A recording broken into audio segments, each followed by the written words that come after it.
You're listening to the Angry Marks Podcast Network. Good afternoon, good morning, good evening. My name is Arya Whitner, and this is your NXT update for Wednesday, July 12, 2017. Thank you so much for listening. We start this week with an excellent video package recapping the breakup of DIY back at NXT TakeOver Chicago. That segged to the announcers opening the show, recapping last week where Roderick Strong lost his shot at the NXT Championship, and that later tonight we will be joined by the NXT Champion, Bobby Roode. In-ring action kicked off next as Aleister Black, the undefeated Aleister Black, took on the debuting former Ring of Honor World Television and World Tag Team Champion, Bobby Fish. Fish got a decent reaction, but nothing in the same league as some of the other debuts we've seen over the years. Fish was allowed to look competitive in this match as it went through a commercial break. And this was definitely one of those matches where it was painfully obvious that Percy Watson is a sore thumb at the announce table. I normally try to avoid being the anti-Percy Watson brigade. I know everyone else usually gangs up on Percy. But this was the match that was like, damn, man, you are really not the right person to be announcing this match. Mauro and Nigel, I guess in a way it's not fair to be comparing him to Mauro Ranallo and Nigel McGuinness, who've been doing this forever while Percy's still relatively new at it.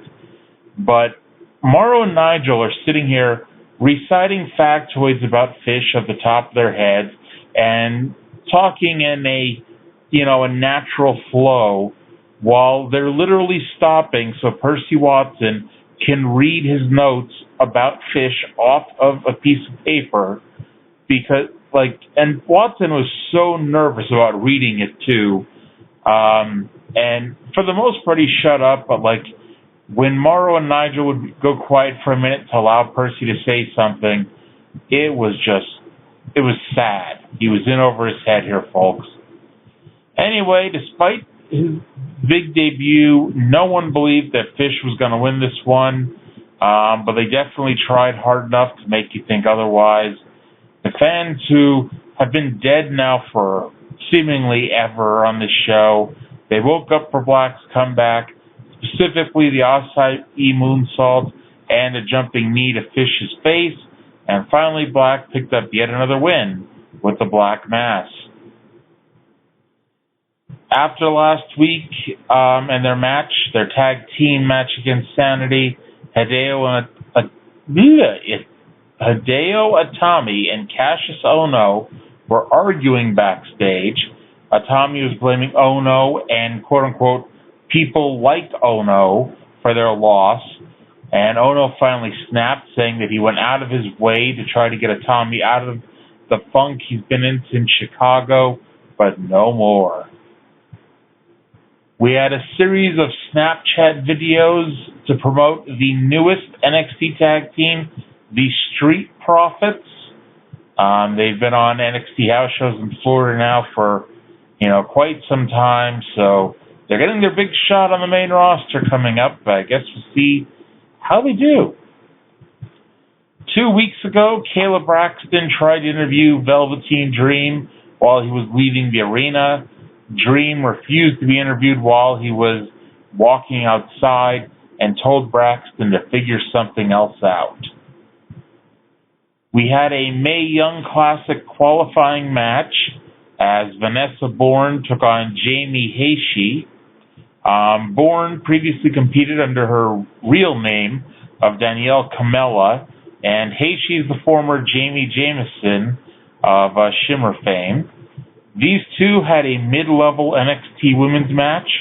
It was not remarkable by any means, but was not offensive either.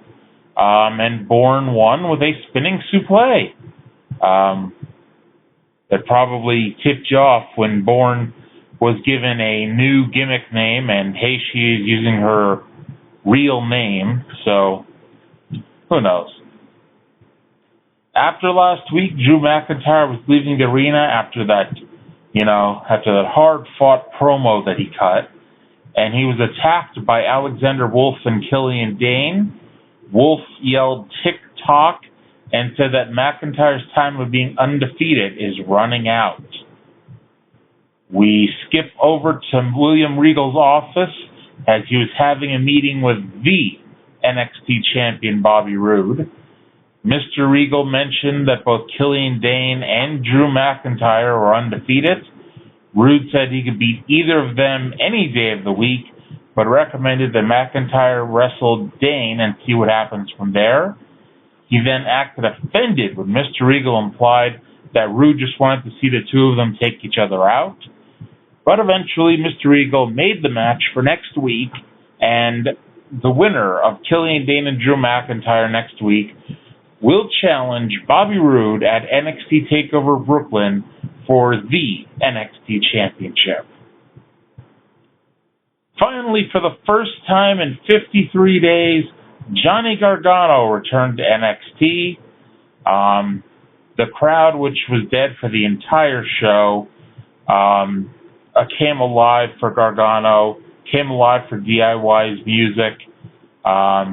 And when the music ended, they erupted into chants of Johnny wrestling. Gargano said he missed that and said the fans and the ring are irreplaceable. He used to be excited when he heard DIY's music because he knew the fans would see something special, but now all he can think of was what happened in Chicago when he was turned on by his best friend in the whole world, Tommaso Ciampa. He has spent all these days going over everything in his head, but he will never understand what happened. However, he's not here to dwell on the past, but is here to look towards the future. He can't control what happened, but he is here, and he is here in front of all of these people, and he said that no matter what, he wanted to be at NXT TakeOver Brooklyn, and said that he needs to be Johnny Gargano again, and he also needs to be Johnny Wrestling. When his promo ended, we had a brand new theme song for Johnny playing, and so assuming that's the last time we'll hear the DIY theme song. It was announced that Ember Moon will wrestle Ruby Riott next week. Not mentioned, but more than likely, the winner will probably be wrestling Asuka coming up soon. Main event time.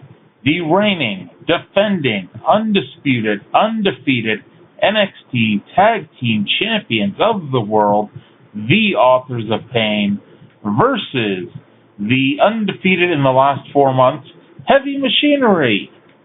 One of these streaks are about to end. This match was everything was promised to be. It was 4 300-pounders slugging it out in their quest for championship gold. The first big spot of the match was Razor being knocked off his feet by the challengers, which led to a 4-way face-off and the commercial break. Back from commercial, the champions cut off Tucker Knight for the heat, but a missed middle rope move by Razor led to Otis Dozovich getting the hot tag. At this point, it broke down into a 4-way as Otis and Tucker suplexed and slammed around the Authors of Pain with such ease. They beat on the champs in a way that no one has ever done before. Heavy Machinery went for the compactor on Akam, but Razor broke it up with a boot to Knight's face. And that, ladies and gentlemen, was the final swing of momentum as the Authors of Pain quickly put Dozovich away with the last chapter. And yes, ladies and gentlemen, they are still the NXT Tag Team Champions. So what team, what 2 men out there can possibly stop the Authors of Pain? Well, if 2 can't stop them, maybe 3 can. As Sanity comes out onto the stage and stares down the Authors of Pain from 50 feet away as papers fell from the ceiling. The crowd didn't quite pick up on what was going on, but the announcers sold it as that these were pages from Paul Ellering's Book of Pain that he regularly reads from. So that does it for NXT. Next week, it's Dane versus McIntyre. It's Ruby versus Ember. And we are one step closer to Brooklyn. So thank you all for listening, and I'll talk to you again in 7 days. You're listening to the Angry Marks Podcast Network.